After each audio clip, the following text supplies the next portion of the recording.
engraved in letters on KC2. Good evening and welcome.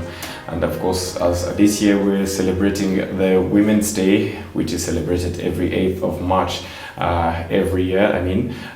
Today we would like to celebrate women in different fields, those in agriculture, those in business, entrepreneurship, and different other fields. And of course, today, as you are already aware, as in engraved in letters, we look at different people that have decided to put their thoughts in writing and take a look at what they particularly wanted to portray and give out to the society. Allow me to welcome today one of the women that have decided to put their thoughts in book, Barbara Umuhoza. Thank you so much for inviting me. How are you doing? I'm doing well, so well.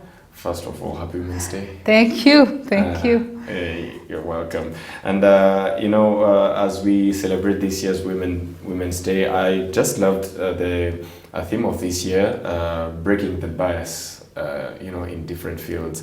And I think writing is one of the fields where, the society in general and women themselves need to break the bias and engage in it, which is what you did. Yes.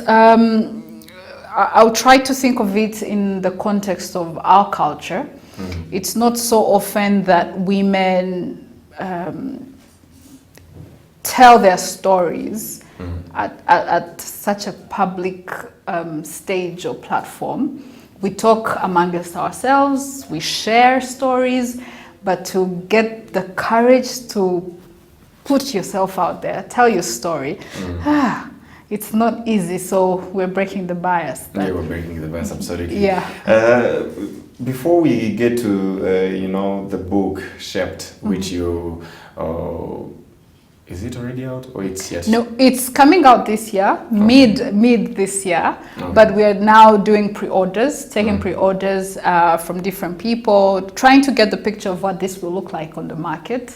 But yes, the book is coming out. Oh, all right. Before we get to the book and its content, I would first like to ask you, as we celebrate the Women's Day, what are your thoughts on it? Do we really need to celebrate a woman? Oh wow. Yes, of course. Why? We don't, when I think of International Women's Day, people tend to confuse it with Mother's Day. But this is the day where we come to look at gender equality, we come to look at the rights of women, we come to look at the opportunities that women are given, the empowerment of women. So yes, we are not only celebrating in the name of saying we celebrate women, happy International Women's Day, but this is a day for us to also again reflect on what we are making available for women, for girls, for the girl child. How are we empowering our sisters? How are we empowering our wives? What opportunities are we creating in the workspace for women to explore themselves, to occupy their space, to lead, to not shy away, because there is a space given to them. So when I think of International Women's Day, yes, let's celebrate women as we've been doing it. It's on Twitter, it's on Facebook, it's on WhatsApp. But let's get back to the numbers, to the reality, to our offices, to our homes. How are we creating an environment for women to thrive?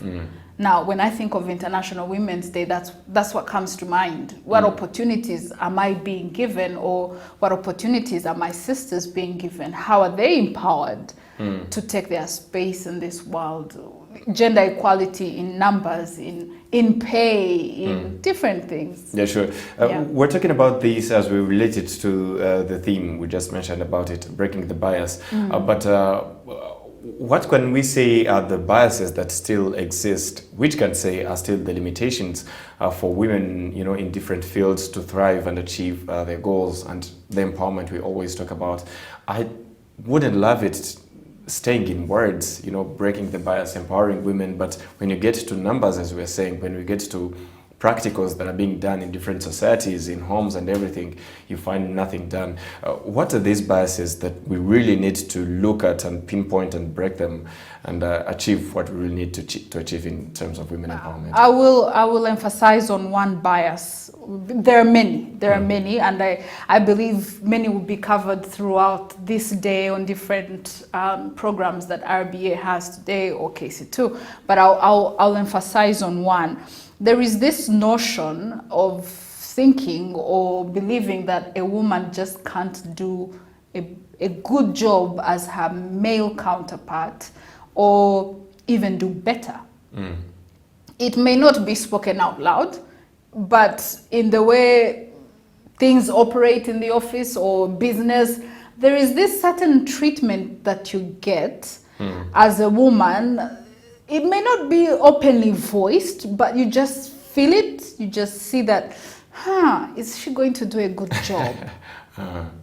If an opportunity rises and I have a male candidate for the job or a female candidate, is this woman really going to be good at this? Or let me just call Sam to do it. You see what I mean? It may not necessarily be spoken out loud because, I mean, in the context of our country, there is a lot of women empowerment going on, opportunities. I mean, we have done a lot of work, but we still have a lot of work to do. So in the still have a lot of work to do, there is that bias.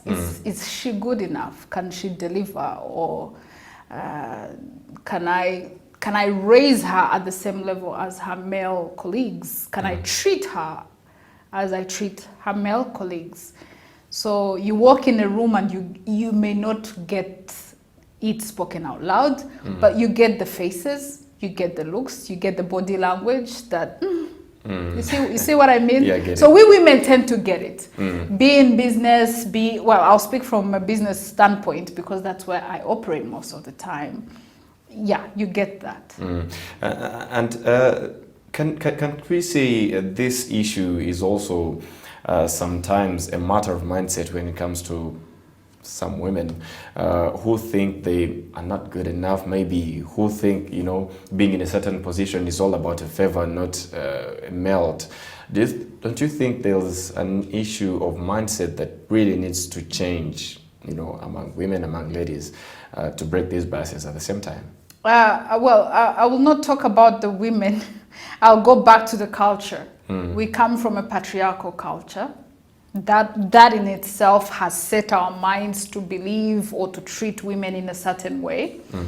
I think on one side, a woman will look at how she's being treated in the society and decide to act in a certain way. I mean, you walk in a room full of men and you already feel like, I'm going to have to fight. I'm going to have to assert myself to make a point, to make a mark here.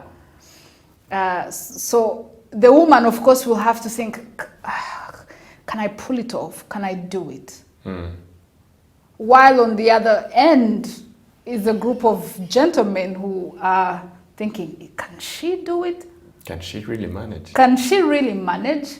So already when you walk in a room and you're being questioned before you deliver on what you have to deliver, it can create some self-doubt.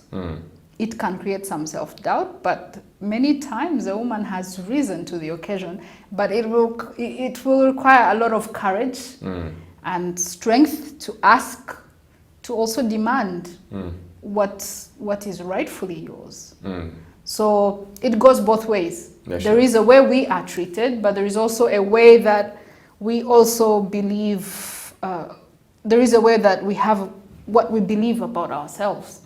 Now that's something that can be worked on the side of the women and on the side of the men as well. Yeah, sure. Let's hope we'll get there. Now back straight to business. You as an author, first of all, Barbara, what prompted you to write? What prompted you to put your thoughts into writing?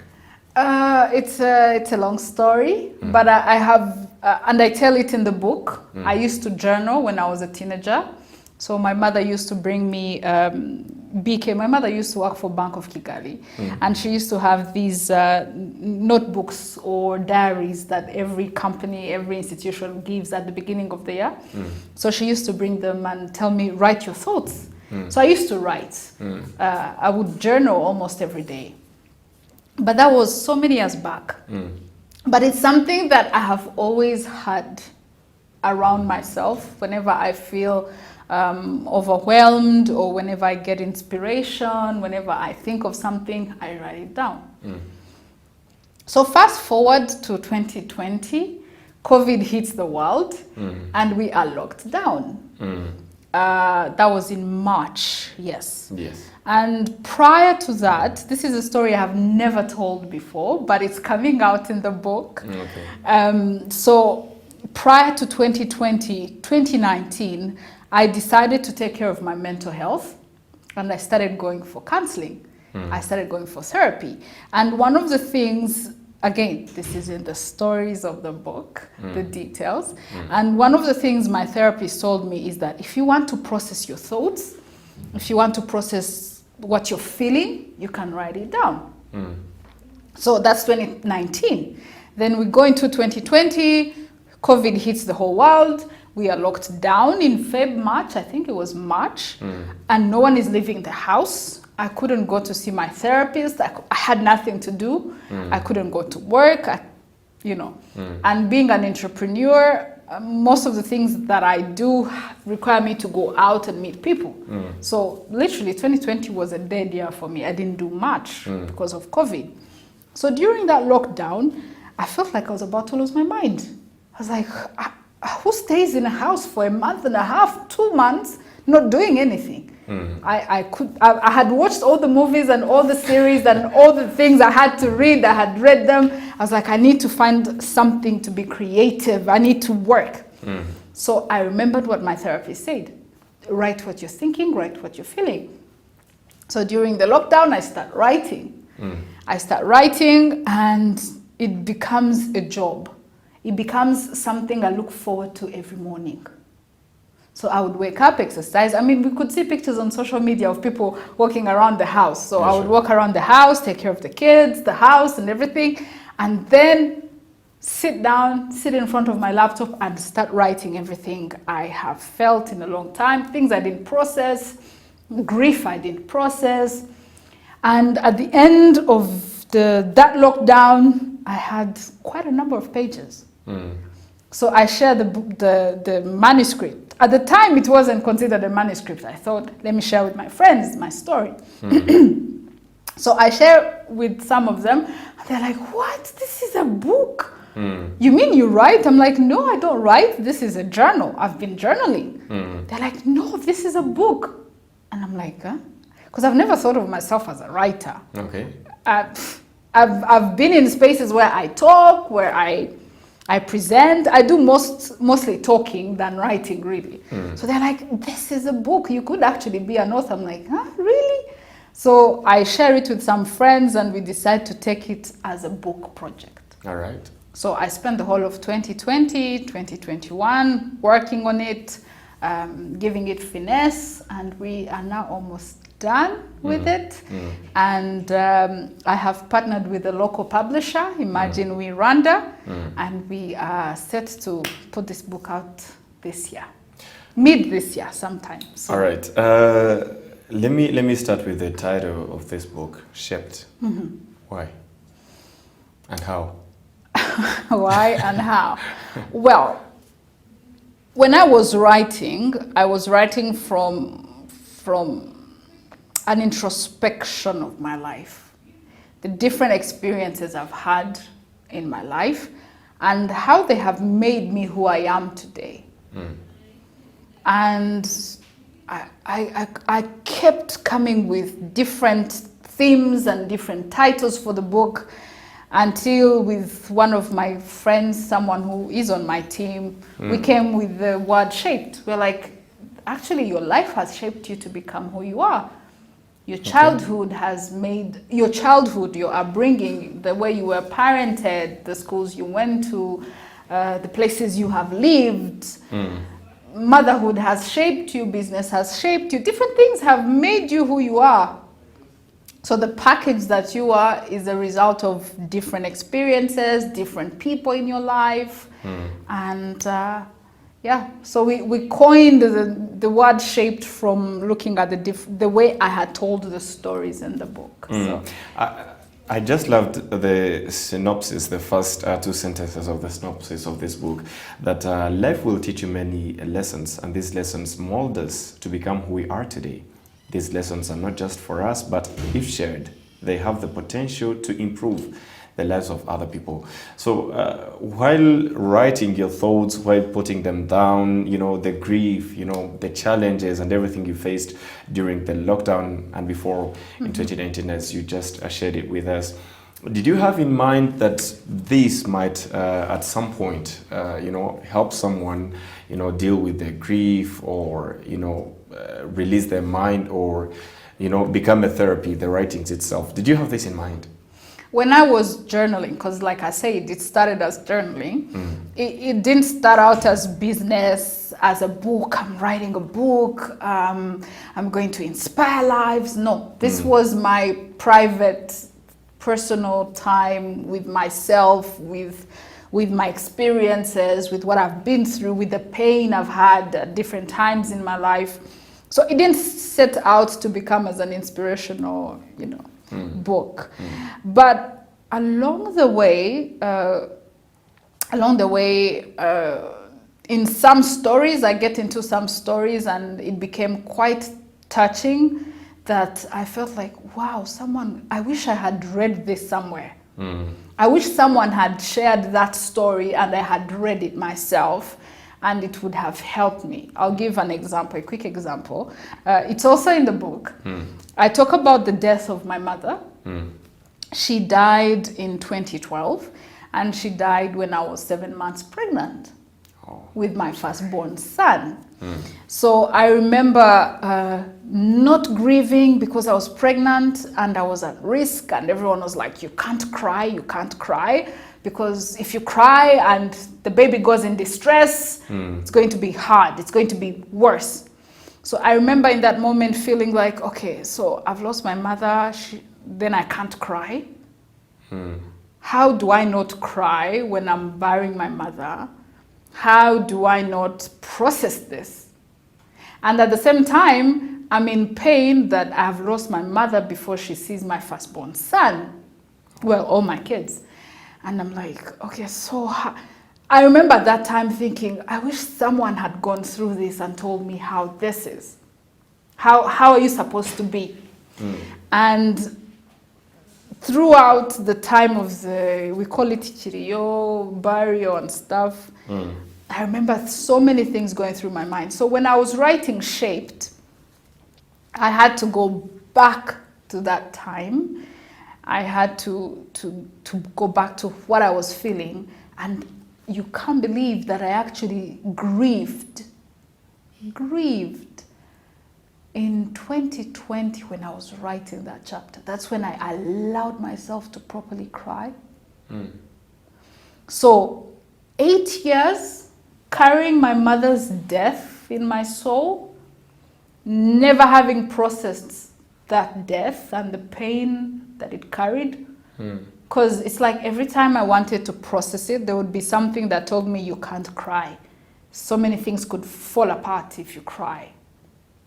So in 2020, that was one of the hardest chapters for me to write.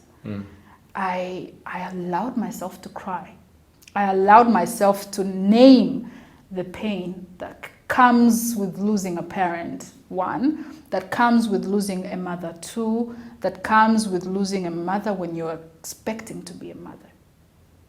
So I realized, wow, my life stories could help someone. I hope it helps someone. I hope someone reads it and understands that, okay, I can feel pain and I can allow myself to feel pain, and I can call the pain out and process it, even after so many years. Because sometimes we're scared to process the traumas we've been through. Allow me to link to this. it has been ongoing, different campaigns that, hey, mental health matters. You just talked about it, you were dealing with your mental health issues, the fights that were within, trying to get out of the stress and trying to kick it away, with all that you were going through. And I think this is something that, very many people, among us, among the society do go through, but releasing them becomes a problem. Number one, how will people think? How will they think about me if I do release this? Number two, how do I do it? Where do I go? Who do I go to? What are your thoughts on this? Because I think currently it is a matter of concern. It is a matter of concern when we look at the number of suicides, when we look at the numbers of depression in the country, when we look at the different coping mechanisms that people have employed to survive the pain.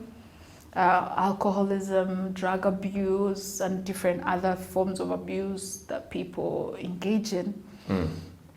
Abuse of self. I like to think of it as abuse of self. There is a struggle, a mental health struggle somewhere, somehow. So it is a concern, yes, and it's time we start talking about it.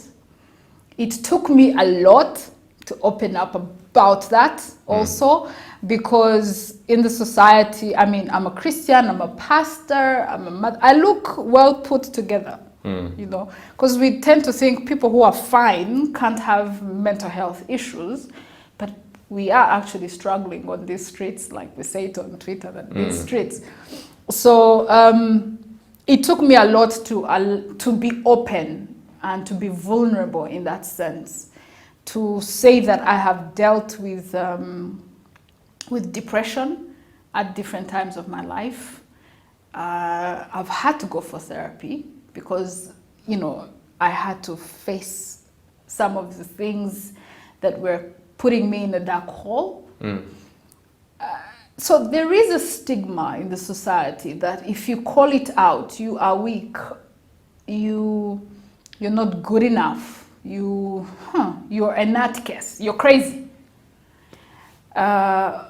So it's time we start opening up and sharing our stories. So one of the reasons why I'm happy and I'm so, let me celebrate, I'm proud of myself, is that I have overcome the fear of exposing myself, the fear of, what will the society think about me? What will they say? That she's crazy. I have overcome that I have even put my thoughts, my pain on paper with hope that it will help someone else. And back to your question, where do we share this? Best thing is to go and talk to a professional. Look for a therapist, look for a counselor, look for a psychologist. They are there at health centers. Overcome the fear of what society will think about you. You are not sharing your story publicly like I am, but at least there is someone you're talking to who is a professional, who is trained. And you're talking to them about why you don't sleep at night, about why when you are stressed you want to drink, or why when you feel pain you want to smoke a joint, or do something excessively unhealthy for you. Talk to someone about it. Talk to a professional about it. Work out the reason that pushes you to want to engage in unhealthy habits. And maybe you can work out how to become healthy, how to find healing from your trauma. So someone has to tell these stories. I was like, we can't keep saying the numbers of depression are rising high. We can't keep saying, oh, suicide. Until when? Until when? We need people to come and own it and say, listen, I'm depressed, but I'm a high-functioning adult. I will still function when I'm not well. Because we have a lot of high-functioning adults who are struggling with so many things. And this is where it becomes confusing. But I'm doing well. I'm delivering at work. In society, I look well. But in your room, in your bed, you can't sleep. You cry throughout the night. You have thought about suicide. Barbara, talking about this from an experience point of view, you releasing it, you letting it out, letting it grief out, going for therapy, and has it impacted you in any way? Wow, yes. Because I'm asking this as, some people will think that, well, they say I could go for a therapist, for therapy, but at the end of the day, is it going to bring in something? Is it really going to impact me? It's going to transform your life. Yeah, for real. It's going to transform your life in the sense that you will become even more self-aware. You will put names to feelings, to struggles you have dealt with. You will know, what am I dealing with? How am I dealing with it? And you will be able to measure the journey of healing. You'll be able to say, last year I was struggling with this, but today I'm doing much better at 30%, 20%. You will be able to know how have my, for example, let me use an example. How have my relationships improved? How am I delivering at work? Because mental health affects every aspect of your life. So when you intentionally start taking care of yourself, you know you get better, and you start working on yourself. Because we exercise. For example, we exercise. We run, we walk, we diet for the body. For Christians and Muslims, maybe we fast, and other religions we fast to connect deeply with God. So as a Christian, I fast, I read the Bible, I connect with God. So I'm feeding my spirit, I'm exercising, taking care of my body, drinking a lot of water. But when you start taking care of your mental health, you're helping your soul. You're helping your soul. You're helping yourself do better and become a better human being. All right. And, as we draw close to the end of, this, I have to admit it, interesting conversation, Barbara, what should we expect? You just said the book might come up in the near future. So what should people expect? We saw the cover of the book, you every day share a little bit of what we should expect, but generally, what should readers, people who love to read, people who love to, feed their thoughts with different people in the books, what should they expect? Expect